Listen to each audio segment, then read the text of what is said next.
আজ এই পিকআপটি আট করলাম নিজের এলাকা, নিজের পাশের গ্রাম মাধবপুর বাজার হাই স্কুলের সংলগ্ন কবরস্থান এবং মসজিদের পাশে। সাইফুল ইসলাম সাব্বির ছোটো ভাই ফোন করে বলতেছে, ভাই আমার পিকআপটি আট করে দিতে হবে, এলাকায় আসেননি। আমি বললাম, ভাই এলাকাতে আসি, সমস্যা নাই, কাজ করে দেওয়া যাবে। আপনারা তো দূরে দূরে থাকেন, আমরা ভিডিওগুলো দেখি, আজকে যদি এলাকায় থাকেন আমার পিকআপটা আট করে দিলে ভালো হয়। তখন ছোটো ভাইয়ের আবদার, ওনার পিকআপটা আট করে দেওয়া লাগবে আজকে দূরে না যাওয়ার জন্য। আমি আজকে দূরে নাই, আজকে এলাকাতে আসতেছি, তো তুমি বসো। তখন বললো, ভাই কতক্ষণ লাগবে? তখন বললাম, ভাই 40 মিনিট। তো প্রতিদিনের মতো ঘর থেকে বের হয়ে গেলাম, দোকানে গেলাম, দোকানে গিয়ে রঙগুলো গুছিয়ে ব্যাগে ভরলাম। ব্যাগে ভরে একটু দোকানের মধ্যে একটু হালকা কিছু কাজ আসছিল, কাজটি গুছিয়ে নিলাম। গুছিয়ে চলে গেলাম মাধবপুর বাজার সংলগ্ন মসজিদ এবং কবরস্থানের সামনে পিকআপটা আট করার উদ্দেশ্যে। তখন রাস্তায় দোকান থেকে বের হয়ে যাওয়ার পর আবার ফোন দিয়েছে, ভাই আপনি আসতেছেন না, আমরা তো আপনার জন্য অপেক্ষা করতেছি। তখন সে অপেক্ষা করে ফোন দেয়, আমি বললাম, ভাই 15 মিনিট বসো, আমি আসতেছি।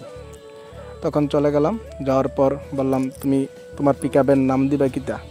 তখন সে বলল, ভাই আমার পিকআপের নাম পড়বে আয়াত মুস্কান পরিবহন। তখন বললাম, আয়াত কে, মুস্কান কে? তখন বললো, ভাই আলহামদুলিল্লাহ, আয়াত আমার মেয়ে, মুস্কান আমার মেয়ে, দুইজন আমার মেয়ে। তখন বললাম, আচ্ছা সমস্যা নাই, ইনশাআল্লাহ কাজ করে দেবো। তারপর রঙগুলো গুছিয়ে কাজে লেগে গেলাম। মুস্কান এবং আয়াত লেখাটা লিখে ফেললাম, এখন পরিবহন লেখাটা আট করতেছি। তো কাজ করার সময় চতুর্দিক থেকে ছোটো ছোটো ভাইয়েরা ঘিরে রেখেছে, তো তাদের সঙ্গে আলাপ আলোচনা চলতেছে। তখন বলতেছে, ভাই আপনি ভিডিওটা দেখছি। আরেকজন বলতেছে, ভাই আপনার ভিডিও দেখার জন্য, আপনাকে দেখার জন্য ওখান থেকে চলে আসছি, ইত্যাদি ইত্যাদি। তো তাদের সঙ্গে অনেক সুন্দর সুন্দর আলাপ আলোচনা চলছে, কাজও চলতেছে।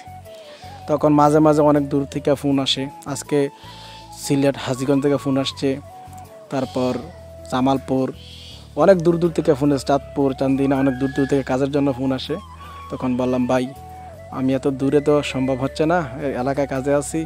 তো কুমিল্লার ভিতরে হলে কাজগুলো করতে ভালো হয়, আশেপাশে হলে ভালো হয়, দূরে গেলে একটু যাতায়াতটা বেশি হয়ে যায়। তো তাদের সঙ্গে আলাপ করতেছি, ছোটো ছোটো ফলাফিনগুলো সাইডে দাঁড়া দাঁড়িয়ে কাজ দেখতেছি। কাজ প্রায় অর্ধেকের মতো শেষ।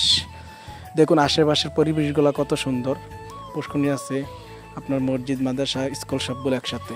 তো দেখুন পোলাপান কতগুলো একসাথে জমে গেল কাজ দেখার জন্য। তাদের সাথে মিষ্টি মিষ্টি আলাপ চলাকালীন সময়ে কাজও করতেছি, তাদের সাথে আলাপও করতেছে, অনেক ভালো লাগতেছে। তো তাদের মধ্যে একজন ভিডিও করে দিতেছে, নূর ভাই আপনি ভিডিওটা আমি করে দিই, তো কোন সময় পাবো, ফেসবুক কোন সময় আপলোড দিবেন, ইত্যাদি ইত্যাদি অনেক কিছু তাদের সঙ্গে কথা হচ্ছে। তো এরকম গাড়ি আট করতে চাইলে অবশ্যই আমার সঙ্গে যোগাযোগ করতে পারেন। আমার দোকান দক্ষিণ চান্দলা, উত্তর সড়ক বাজার, পিপারা, কুমিল্লা।